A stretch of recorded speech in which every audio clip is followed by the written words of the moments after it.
Chelsea, Chelsea, Chelsea. What's up, people? Welcome back to Football Therapy with me, your host, Jan. I hope you lot are all doing well today, friends. I really do hope that. We've won a pre-season friendly. Technically the first one of the season in terms of the proper one. The first proper game. And that's against Bournemouth. Away at the Vitality. 2-1 to the Chelsea. Coming from behind in the football way to win. Excellent scenes. We're going to look at the game and the 1,000 players who played and featured in this game. And talk about it. So drop a like, subscribe, comment, all that. Like, we're near 130,000 subscribers, friends. So you can be the difference in subscribing and hit that all important bell notifications icon. Right. Cool. Bournemouth. Now, Scotty Parker manages Bournemouth. I missed that one. I know he was no longer at Fulham, but managing the Cherries. Nice move for him. Nice move. Anyway, Bournemouth always beat Chelsea. They're like a new bogey team for us. So I was like, I was expecting the worst. And when we went 1-0 down, I was ready to tweet, if Chelsea losing to Bournemouth doesn't convince you football is back, then nothing will. But this was a really entertaining game of football for a lot of reasons, I think. I actually think it had a really good pace to the game, which is peculiar considering it's a pre-season game. But the fact how Chelsea don't have only got 2 more games now before the, was it the Super Cup and then the Premier League starting, of course. So maybe they need to crank it up a notch. Saying that, there was a lot of rotational players here, loanees, loan army players, just loads and loads and loads. And I think we probably made, 11 changes at least, maybe. Well, maybe Conor Gallagher, interestingly, was the only player to go the entire distance. So 10 changes from Chelsea. Conor Gallagher there in the middle, interestingly, had a peculiar game, gave the ball away a few times. He went the full length, but he's a tenacious player and likes to get stuck in and press as well. And maybe they thought, well, you know what, he's fit, he's done that all season for West Brom, he's going to be fine to do it. So we'll look at the game a little bit and then we'll talk about, pre-season generally. So we started with the 3-4-3 or 3-4-2-1 as we usually do. Kepa Arrizabalaga in goal. Interesting back three here with Dujon Sterling, obviously a fullback, playing as right centre-back. Interestingly, Lewis Baker playing in the middle, who of course is a central midfielder, and Malang Sarr, who's obviously a new player for Chelsea, went on loan at Porto last season, left-footed, so he quite comfortably steps in as left centre-back. Danny Drinkwaterino remontada in the midfield. He actually looked pretty tidy. We all laugh and meme about Danny Drinkwater, and understandably because of, him getting pissed and, not getting into fights, red cards, not really living up to what he used to be. But he has won the Premier League. I know he played next to N'Golo Kante, but he has won the Premier League. There's a good footballer in there somewhere. Yes, when he signed that 100k a week deal at Chelsea for 5 years, he was like, right, he's technically retired. when he signed that contract. But he was tidy, man. He was always looking over his shoulder, receiving the ball, releasing it really quickly, which is actually what he did when he won the Premier League for Leicester. So fair play, Danny Drinkwater looked pretty tidy. Conor Gallagher looks like Conor Gallagher in terms of his tenacious tackling, spinning, but he got caught in possession, high profile a couple of times, rush of blood to the head, which is interesting to see. He went the distance, but I think that was more of an assessment of fitness.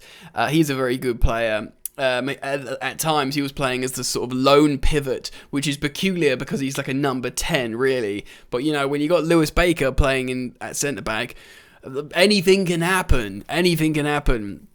Marcus Alonso was captain at left wing back, had a sort of so-so game. Callum Hudson-Odoi looked scintillating at times at right wing back, the most dangerous player on the pitch. He was cooking at times until he came off.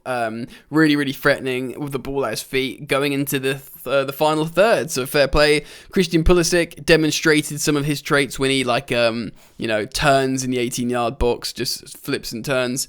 Won a not a penalty but free kick just outside. Should have won another one. Just sort of brushing off the cobwebs. Pulisic. Hakim Ziyech, peculiar, a couple of good moments. He won back possession, interestingly, because he's looking more sort of combative, even though he's slight. I think he understands what English football demands. He was frustrated, he got booed, or he got called the W word by the opposition fans, where he petulantly kicked away the ball. It was so good to hear the fans back, by the way.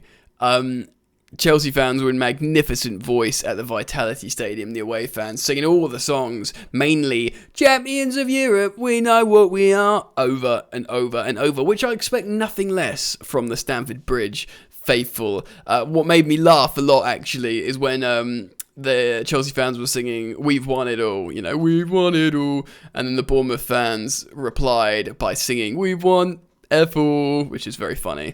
Obviously, they played 4-3-3. Dominic Solanke against Tammy Abraham. The development squad, or the youth squad, striker prodigies, when for a long time, a lot of people thought Dominic Solanke would do better than Tammy Abraham, even though they were both scoring a lot of goals. And obviously, Tammy Abraham went on to be Chelsea's number 9, ups and downs, and Solanke sort of fizzled into obscurity. And geez, man, how are we going to... So, right. Lots and lots of changes. Lots and lots of changes. It was 0-0 at the break. And Chelsea made a lot of changes at halftime, as you can see here. They out is Ariza Balaga, Drinkwater, Sarr, Pulisic, Sterling, Ziyech, and Baker at halftime. I'm going to show you who's coming in. Well, a lot of different players coming. Let's have a look here. I've also got this as well. Jeez, look at all these subs, basically.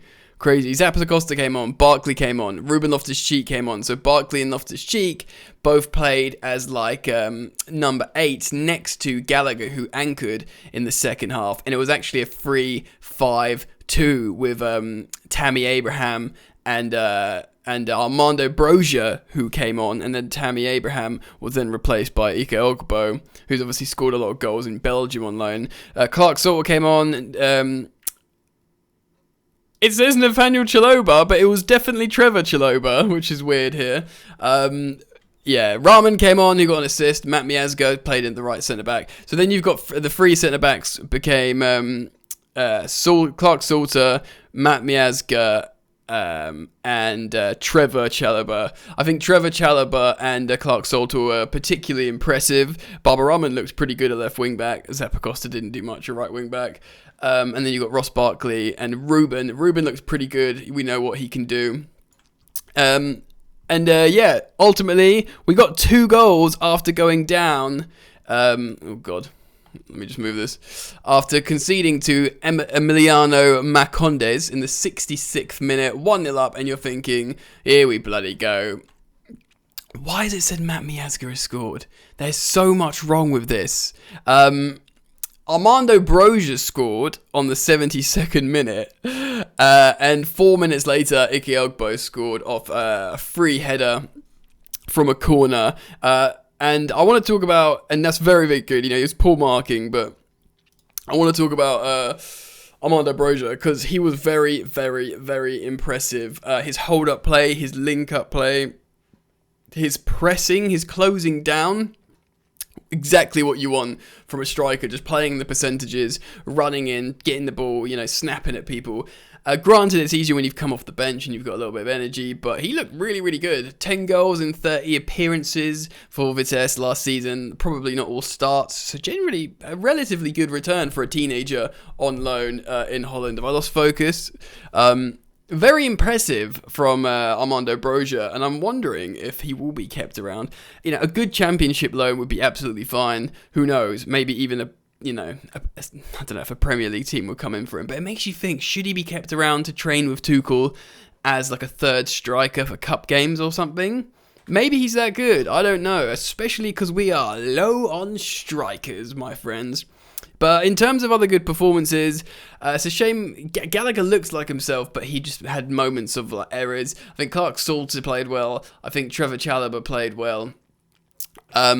And Tammy had a weird one because he did some good link-up play, dropping deep. A lot of people were slating Abraham's performance, but I don't think it was awful. I think Hudson-Odoi was excellent. Probably my two standouts from that game were Hudson-Odoi and Armando Broja. But, Ruben Loftus-Cheek looked like he's close to himself again. And he has a lot of good performances. Let me know what you think. I want to see in the comment section who you thought performed well in this game, if you watched it. Other than that, it's good fun, friends. I just wanted to reflect on the game with a match review. So here we are. That's it, friends. Subscribe. Drop a like on your way out. Enjoy the football. And I'll see you later.